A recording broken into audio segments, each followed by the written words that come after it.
একজন পীর সাহেব তার মুরিদরে একটা গাধা দিয়েছিল। গাধাটাকে নিয়ে এসে গরিব মানুষ এই গাধা দিয়ে ব্যবসা করতো, এক বাজারের মাল আর এক বাজারে নিত, এইভাবে ব্যবসা করতো। ব্যবসা করতে করতে একদিন হঠাৎ করে গাধাটা মরে গেল। বেচারা মহাচিন্তায় পড়ে গেল, আরে গাধা মরে গেল, আমি বাঁচবো কেমনে, আমি রুজি করবো কি দিয়া, এইটা দিয়েই তো ব্যবসা করতাম, কি করা যায়। শেষ পর্যন্ত রাস্তার ধারে মাটি খুঁজিয়া গাধাটারে কবর দিয়া সেই কবরের পাশে বসে কাঁদতেছে। দুপুর থেকে কাঁদতে কাঁদতে সন্ধ্যা হয়ে গেছে। এখন ওই দিন ছিল হাটবার, যারা বাজারে যাচ্ছে যাওয়ার সময় দেখে যে একটা কবরের পাশে বসে একটা মানুষ কাঁদবে। চিন্তা করলো এখানে তো কোনোদিন মাজার টাজার দেখি নাই, হয়তো স্বপ্নে কোনো অলিউল্লাহর মাজার আবিষ্কার হয়ে গেছে। বাজার করে যখন ফিরতেছে তখন ওই যে দেখে যে সে লোকটা তখনও বসে আছে। তখন কেউ দুইটা বাগুন, কেউ 4টা পান, কেউ 2টা সুয়ারি, কেউ একটা মাছ, কেউ 2টা টাকা, কেউ 200 চাউল এইরকম দিয়েছে। সন্ধ্যার পরে লোকটা যখন চোখ খুলেছে, কত আর কান্দা যায়, এখন বাড়ি যাই। চোখ খুলে দেখে মাশাআল্লাহ কবরের চতুর্দিকে বেগুন, তরি তরকারি, মাছ, পান, সুপারি, চাউল, টাকা পয়সা।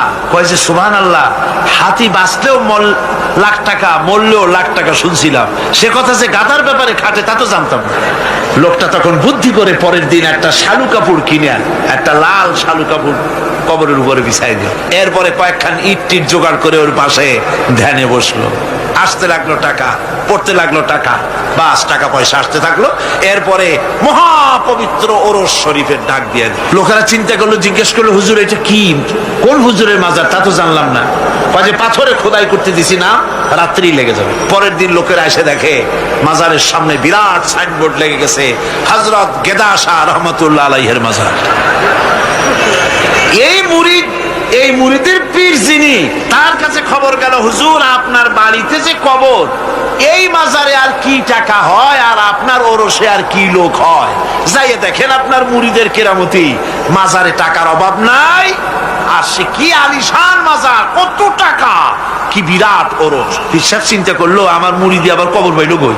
মুরিদের বাড়িতে ডাকাইছে, ডাকায় বললো, বেটা সত্যি করে বল আসল ব্যাপারটা কি। হুজুর আপনি গরিবের মা বাপ, আপনার কাছে মুরিদ হইছি, সত্য কথা আপনার না কয়ে যাবো কই। আপনি যে গাধাটা দিছিলেন, ওই গাধাটা মরে যাওয়ার পর তারপরে কি করি, ওটারে কবর দিলাম, আর তার থেকে হইতে হইতে গাদা শাহ রহমতুল্লাহ আলাইহির মাজার বানাই দিলাম। পীরে কয়, ও আমি আর না মনে করছিলাম, না জানি তুমি কোনো সত্যি কোনো পীরের মাজার পাইছো নাকি। অসুবিধা হয় নাই, তোমার যে গাধাটা দিছিলাম আমার বাড়িতে কবর, ওই গাধার মায়ের কবর আমার বাড়িতে।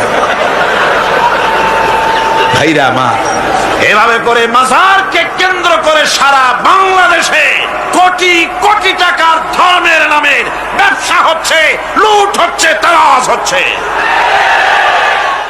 সুতরাং মাজারে লক্ষ্য করুন, মাজারে সেজদা দেওয়া যাবে না, পীরের সেজদা দেওয়া যাবে না, মাজারে টাকা দেওয়া যাবে না, চাদর দেওয়া যাবে না, আগরবাতি দেওয়া যাবে না, পয়সা দেওয়া যাবে না, মোমবাতি দেওয়া যাবে না। দিবেন আপনি?